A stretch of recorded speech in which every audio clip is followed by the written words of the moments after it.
When a coincidence is more than just a coincidence, we call it synchronicity. What do we call it when a whole lot of coincidences happen in a row?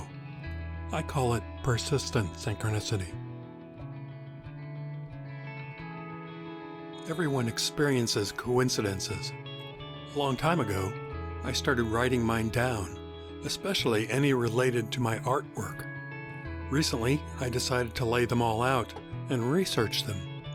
Some connected to family history, some were integral to the creation of an artwork, some seemed to spin off directly because of an artwork, and some, as I researched them, led to the discovery of more coincidences. And they all seem to be related to a common theme.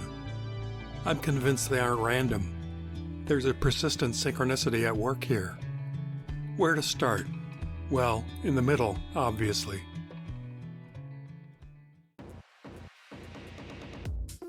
After graduating from the School of the Art Institute of Chicago, I wanted to continue my artwork involving synchronicity. I applied to the Banff Center for the Arts, one of the premier residency programs in the world. The head of the ceramics program, Les Manning, called me and said he liked my work and my proposal to explore synchronicity, and could I come up for an interview. I said I couldn't afford it. He said they would still consider me, but I wasn't optimistic. Right around then, my friend Joe asked me to be in a Halloween costume contest with him. We went as the Wind. Win the big money, right? And we didn't know what we were really going to win or what was going to happen. What happened was we won, and the prize just happened to be a trip to go to Banff right when I needed to be there for the interview. It was second place, which was, to me, I was disappointed. I'm like, oh, they're like, no, Joe, I need to go to Canada. This is a major opportunity for me. So, and it was. A crazy coincidence was helping me to make art about previous crazy coincidences. 30 years later, I decided to do an homage to that important time in my life with a painting that I half seriously expected to trigger a synchronistic experience. I called it Sync Generator. As for what happened the day after I finished it, well, therein lies the tale.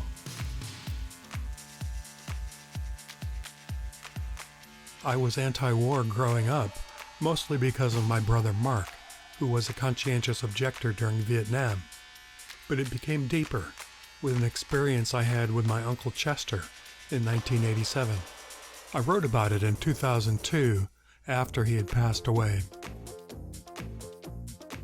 In 2013, I'd learned that the U.S. government was preparing to allow military drones to operate freely in domestic airspace. I had doubts about the wisdom of that, and so I started researching and blogging about it. One thing I discovered was that the testing program wasn't a secret or anything. You could just type in the tail number of a military drone and watch it fly around the US, or anywhere in the world, really. The day after finishing the Sync Generator, I had time to go back to that other hobby, tracking drones. Before looking at any new ones, I wanted to go back and look at one that had flown all over the United Kingdom the previous year. This was the principal demonstrator model of their newest drone, the MQ-9B Sky Guardian, which was developed in part to cement the close working relationship between the American and British Air Forces. It had performed a really unusual flight out of Royal Air Force Base Waddington one day in 2021. I had seen this flight before, but this time I was struck by how the flight resembled a clock face, especially since if you rewind it, it appeared that it was intentionally timed to pass over the 12 o'clock position precisely at the top of the hour. That, of course, reminded me of the classic film about American bomber crews in World War II operating out of bases in the United Kingdom. High squadron, low squadron, here they come. 12 o'clock high. Watch it come, they're heading for the high squadron. Just for reference, my Uncle Chester had been one of those pilots. On a whim, I zoomed in on the point at the top of that clock face to see what might be there. There was an unusual shape there, located precisely due north of the Waddington Control Tower. It was the International Bomber Command Center, a museum and monument to the international effort to bomb Nazi Germany in World War II. I realized I had seen an image many times that reminded me closely of the shape of that monument. It was the San Diego headquarters of the company that had made the drone and was operating it as it circled over the IBCC. I compared the shapes as best I could using Google Images. Leaving aside the sizes and external differences, the shapes were close to identical. I sent the combined images to a few contacts and finally went back to the list of drones I hadn't seen before. The flight path for the first one I looked at didn't make any sense. A 50-mile long arc like I've never seen before or since, just outside Edwards Air Force Base in California. It flew that pattern for 6 hours. The next day, I checked the tracking website and found that that same drone had flown again overnight. It had flown back and forth all night, and it had landed literally minutes before I got up. The second flight path was almost identical to the first.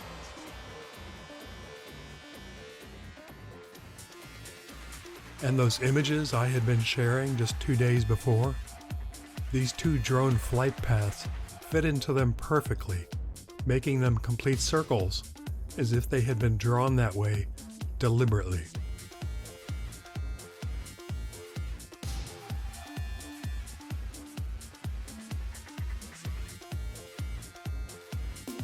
So, to recap, I did a painting half seriously meant to trigger a coincidence, and within 48 hours of finishing it, a coincidence of bizarre complexity that only I would notice had occurred not once, but twice.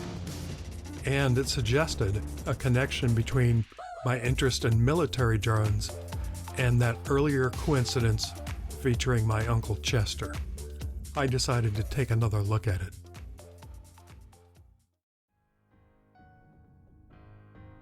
In 1987, I was living with cousins Pat and Pete in Amherst, Massachusetts.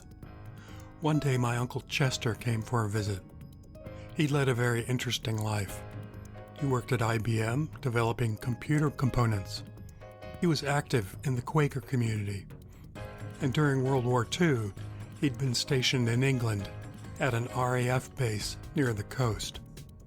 He'd been an officer, a B-24 pilot, and a squadron leader in the 389th Bombing Group. This was one of the units that actor Jimmy Stewart flew with and was part of the inspiration for the classic film 12 O'Clock High.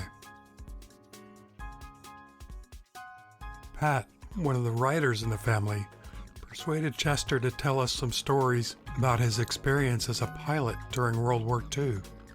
He was reluctant, as he had become a Quaker later in life and deeply regretted his part in taking lives, even in a just war. Around noon, we sat on the porch with Pat and Pete, drinking iced tea, and listened to what it was like for a young man to face death and reign death and live with the consequences for the rest of his life.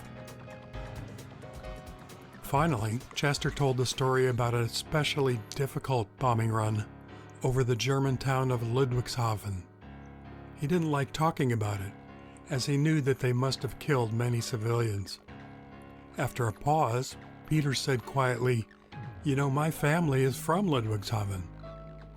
There was a long silence as we all contemplated the idea of one branch of a family dropping bombs on the other.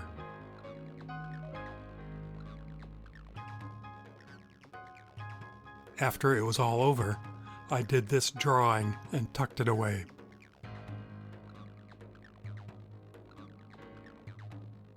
2 days after that, after Chester had left, Pat and Pete's teenage daughter Bethany called from Germany. She had had dinner with Peter's surviving relatives and heard about the bombing in Ludwigshafen on the same day we heard it from Chester, 4,000 miles away. That was a pretty big coincidence, especially now that I've realized that given the times of day that they each happened, and factoring in the 6-hour time difference, it appears likely that these conversations were happening simultaneously. This was the point where I realized I had to start investigating other coincidences. There was one from 1986 that always bugged me, but you'll need a little background first. I once did an installation on the main building of the Kansas City Art Institute. Ceramic tiles, painted to match the stone, were in conflict with those painted to match the bricks. I later used remnants of it to make standalone pieces, like the one I planned to take down to the gallery in Fort Smith, Arkansas. Our gang, the Art Patrol, had gotten a group show, and we all piled ourselves and our art into several cars and headed south. Around halfway there, something funny happened. We had this Laurie Anderson cassette on, and Sharky's Day was playing. The lyric, "I'd rather see this on TV," played just as a highway sign whizzed past. I'd rather see this on TV. The rhyme and the timing made me laugh. I tried explaining what happened to the others in the car, and when I got to the line, "I'd rather see this on TV," I'd rather see this on TV. the next sign whizzed past, synced up like a music video. We all laughed, and I've wondered what this odd little coincidence meant ever since. Now, 37 years later, I go on Google Maps and discover that if we had gotten off at that exit and stopped at the very first stoplight we came to, we would have been sitting in front of the spot where my Uncle Chester grew up, right up until he volunteered to join the Army to become a pilot. But I didn't know that at the time, and we went on to Fort Smith and had a fantastic weekend, and I sold my first piece of art, one of the ones based on conflict.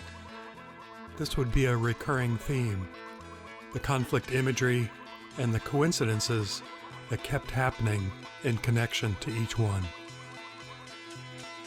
Insignificant at first, but the more I paid attention to them, the more significant they got, or at least that's the way it felt. Sun's coming up like a big bald head. Arriving at the School of the Art Institute of Chicago's ceramics program, one of the first pieces I made was that one I had done a drawing of the year before. During critiques, one fellow student said she wanted to appreciate the ceramic panels, but that the steel components distracted her. My response was, "Okay, but the clay's the thing." I wasn't deliberately making a joke or referencing Hamlet's scheme to expose his father's murder, but it stuck in my head. And when I started the next, more ambitious sculpture, I named it "The Clay's the Thing."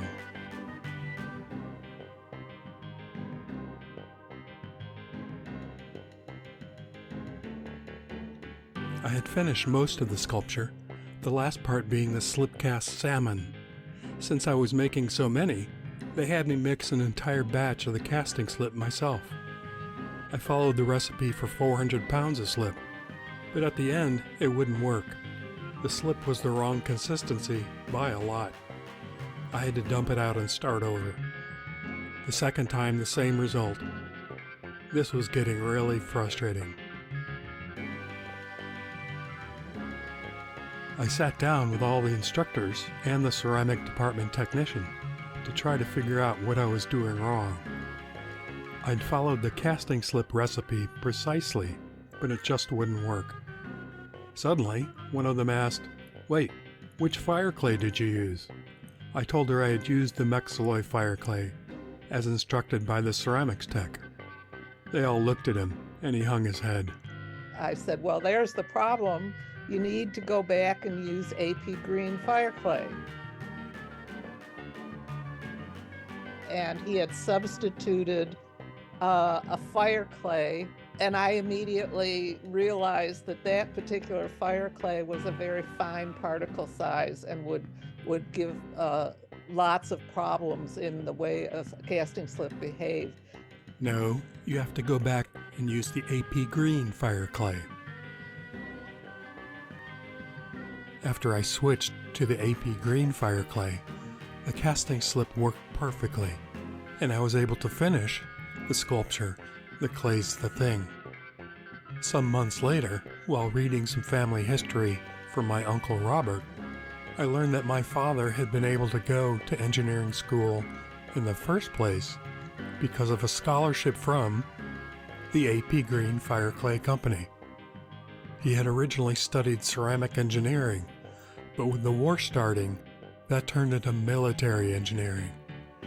He served in World War II, including helping to plan and carry out the D-Day landings in France, which he talked about with my Uncle Chester at the time. After the war, he went into aerospace design. He shared patents on some of the earliest control systems for guided missiles. He eventually became head of advanced aircraft design at McDonnell Douglas. But for a while, my father was a ceramic engineer.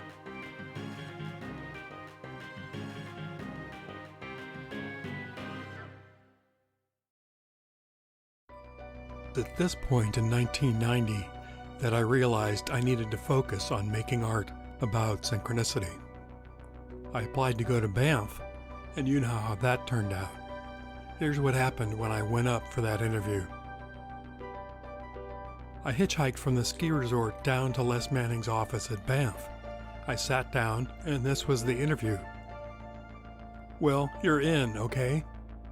He told me later that after the way I'd been able to show up there, they were afraid not to accept me. Sure, I've described that many times too, because it was an unusual way for somebody to get to Banff in the first place, Halloween costume. It may have given that little extra kick since we got to meet you. Apparently, that's why Les said that although I'd only applied for one 3-month session, would you like to stay for 2? This is how I wound up sitting next to people in 1992 who would later figure prominently in this story, which is hard to tell in a linear fashion because of things that happen while trying to tell it. Case in point.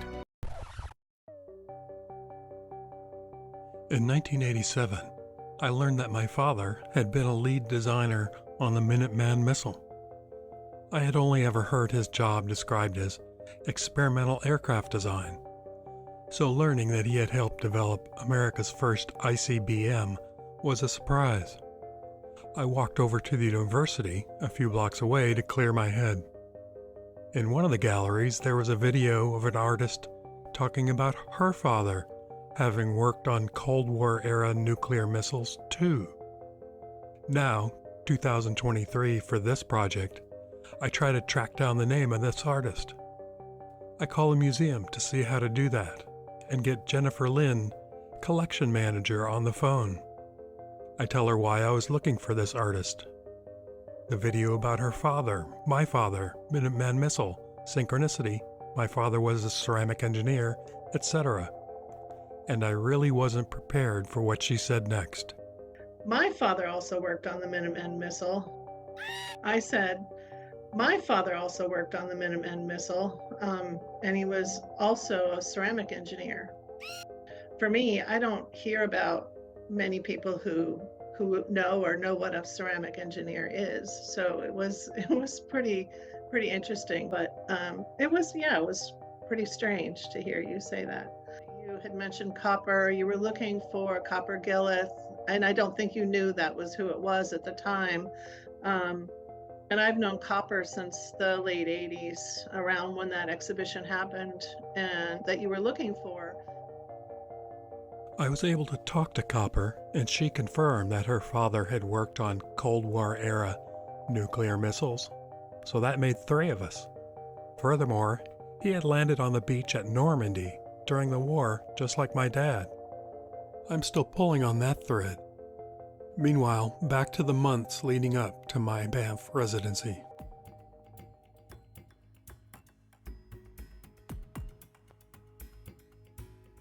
In 1991, the ceramics department at the School of the Art Institute of Chicago arranged for us to have a group show at Fermilab, the giant research facility west of Chicago. The piece I submitted was a component of The Clay's the Thing. At the opening, I was introduced to a scientist who wanted to purchase it. He said it reminded him of his work running subatomic particle collisions, and also the problem that they keep running into. He said, "The math is unassailable. The engineering is bulletproof. The observations are conclusive. Subatomic particles change their behavior when we watch them." I was intrigued and honored that he wanted to buy my sculpture. Speaking of collisions, on the day before the show was to come down, someone destroyed that sculpture. While trying to find out what happened, I was told that the photos that were taken of the event were restricted. In 2018, I tried to track down the person who had run the Fermilab gallery at the time, Sandra Poches. I was told she had retired and returned to her original love, ceramics. This is her at an art show in Hendersonville, North Carolina in 2011, which is remarkable in that I was literally a block away. This is the only one I could verify, but we almost certainly crossed paths at local art shows many times over the years. Subatomic particles change their behavior when we watch them. I learned later that what he's referring to there is called the observer effect, among other names. It's been torturing physicists for decades, including, apparently, his research partner of many years. A while ago he just snapped, he said. He hums and gardens a lot now. He said that they lose people every year who can't stay on the tightrope between physics and metaphysics. I've thought a lot about that conversation over the years.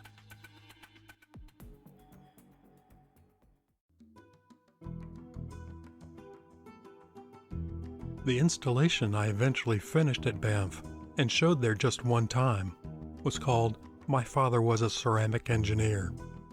It included references to my father's evolution from ceramics to missile design to various ceramic processes in the making of the Clay's the Thing, and some of the synchronicities that had occurred up to that point. The horse design refers to the voodoo concept of a god coming down and riding a person around our world. Sometimes I still feel that way, chasing down coincidences as if I'm not the author of my own life. I also included the clip of Robert Oppenheimer expressing his regrets. Now I am become death, the destroyer of worlds. I suppose we all thought that, one way or another. One of the we all in that sentence was physicist Frederick de Hoffman. After Los Alamos, he went to work for the people who had built Chester's B-24, General Dynamics, to create a new company, General Atomics. The original mission was to find peacetime uses for atomic energy, which they still do. But after changing hands a few times, they are now best known for making military drones like the Predator, Reaper, and the new Sky Guardian, which they and the US government are aggressively marketing to our allies around the world. The European hub of this eventual globally connected force will be in the UK, specifically at the Waddington RAF base. This global surveillance fleet will be symbolically watched over from the high noon position by the place that first caught my attention as resembling the General Atomics headquarters, the International Bomber Command Center, where they celebrate the culture of a world war gone by and prepare children for the days to come. Maybe that's unfair, but if I were writing a screenplay about people preparing for World War III, this might be how I would start it. At least this is the impression I've taken from the string of coincidences that led me here and keep happening as I explore it.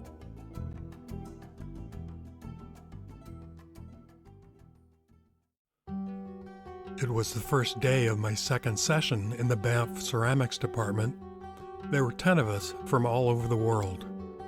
As the 3 of us from the United States introduced ourselves and said where we were from, it turned out we all grew up within 5 miles of each other, in the suburbs of St. Louis. I turned to look at Les and his assistant Ed, and they were both staring at me. Finally, Les said, "Knock it off, Barry," as if I could just turn this whole coincidence thing on or off at will. Now, 2024, I try to locate exactly where we each lived, so I could be sure I'm right when I say we all grew up within 5 miles of each other. I searched online for addresses for both Deborah and Catherine. I located them as accurately as I could along with where I had grown up. I discovered that in fact it was closer to 7 miles apart, but who's counting?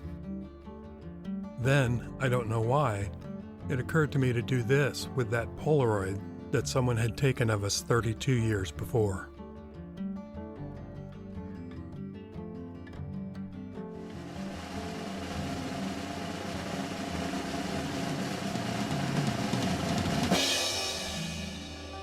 And while you're calculating how improbable this is, don't forget to factor in that these are in the right order. That's what we in the synchronicity biz call a clue. I got Catherine on the phone and asked her the obvious questions. Did your dad have anything to do with missiles? No. Did he fight in World War II? No. Pause 2, 3. Well, there was Uncle Bob. Because of course there was. In fact, 2 of her uncles, twin brothers Robert and David, had flown fighter planes in World War II.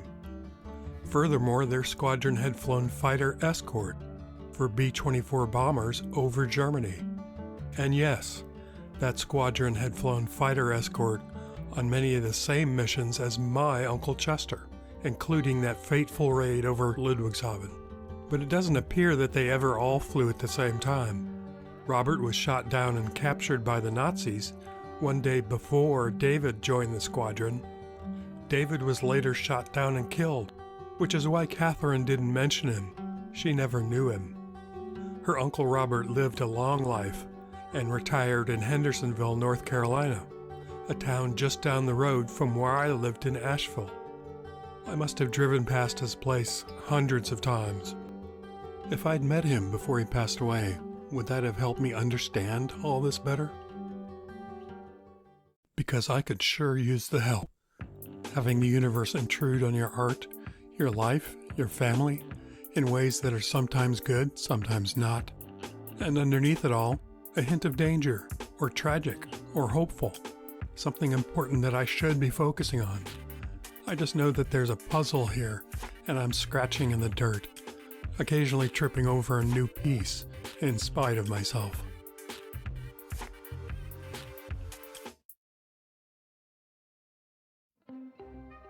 My friend Sally from the Art Patrol and I were hitchhiking from Pennsylvania to Nebraska and got picked up by a truck driver.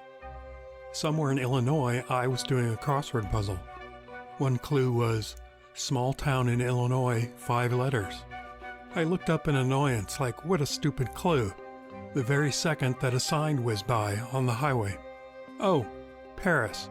Okay, thanks. I wrote it down. It fit. Okay, that was weird.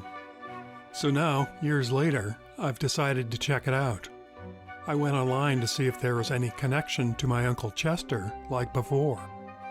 What I found is that in Chester's bombing group, the 389th, there was a Sergeant Arthur Hand from Paris, Illinois. He had been a B-24 waist gunner, although not in Chester's plane.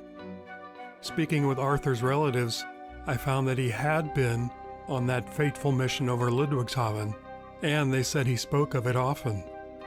After Chester went home, Arthur flew several more missions with one or the other Mogul brother flying escort. This is like a big crossword puzzle.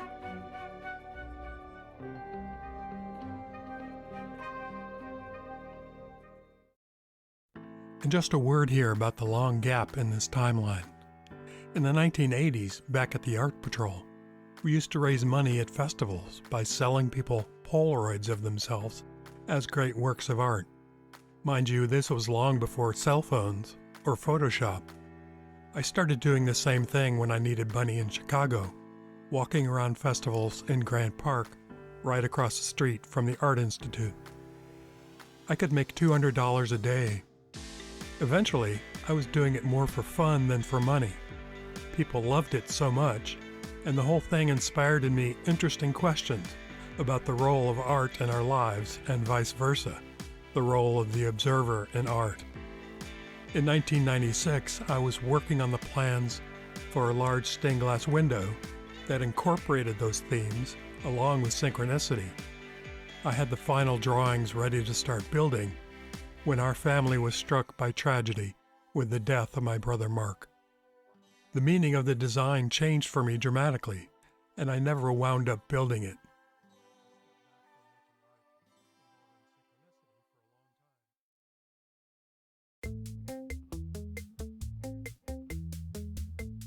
From 2008 till 2018, I had a jewelry business. I worked in fused glass. My best-selling item was the hand flower bracelet. One day in August of 2018, I got an email from a customer. She had bought one of my spiral bracelets but had broken it. I told her to mail it to me and I would repair it. The very next day, I got a phone call from a different customer who had the same problem.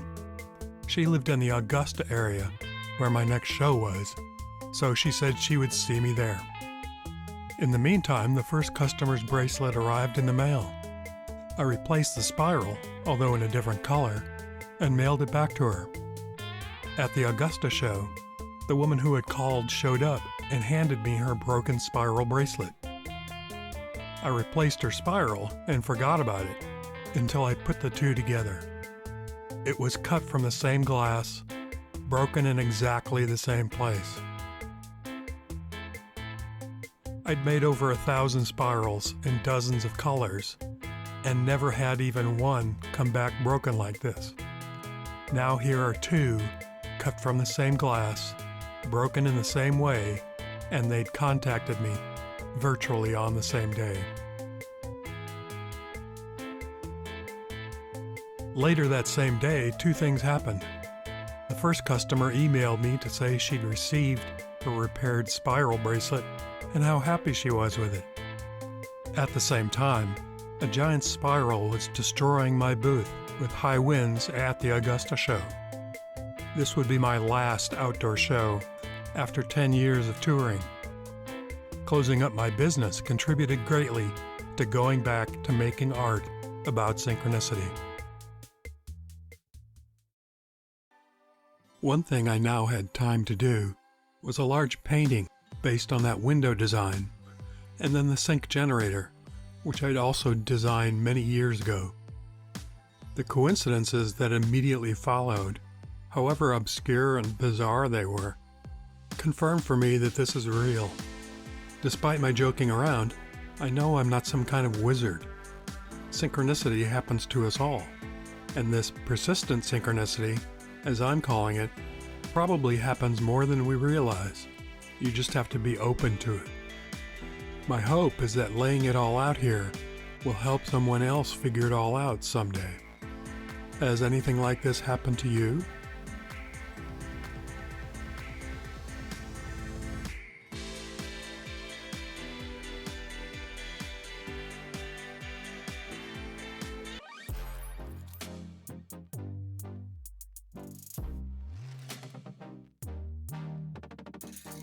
After working on this video for over a year, I'm almost ready to put it out there. I sent a version of what you just watched to just a few people to get some reactions, and the very next day one of my oldest friends, Richard, was the first to respond with this email. I did some research on his dad, and found that he'd worked at Lockheed in the Missile and Space Division. Doing what? I asked, already suspecting what the answer would be. You know, he didn't really say a lot about what he was working on. At one point, my anti-war, anti-Vietnam War sentiments kind of boiled him over and claimed he worked on the Polaris missile. The Polaris submarine-launched nuclear missile, the predecessor to the Trident missile, whose failed test launch in 1989 served as part of the inspiration for the sculpture I was working on at the time, The Clay's the Thing, as seen here in my brief attempt at a comic book sometime in the mid-90s. One detail I didn't mention earlier is that these barriers the salmon were colliding with represented the blades of a submarine propeller. Here's yet another coincidental connection to other children of men who worked on nuclear missiles. For the Army, Navy, Air Force, did the Marines develop their own nuclear missiles during the Cold War? I predict I'm about to find out.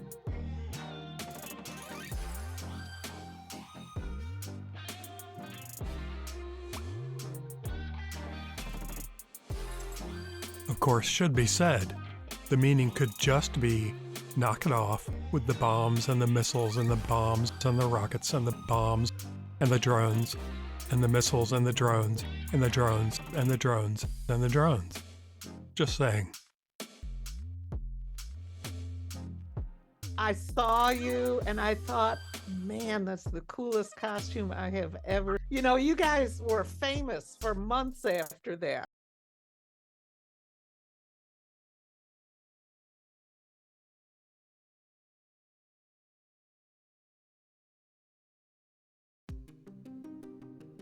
Some have to do with the background of imagery in my artwork. Some coincidences relate to books I was reading while making the artwork. I don't want to tell this one because the central character disappeared right before I tried to get in touch with him. Some stories are too crazy even for me to tell. Some things I'm still studying to see if they're relevant. One story from 1997 may still have shoes left to drop, and one that Richard started telling me that same year that won't be finished for centuries.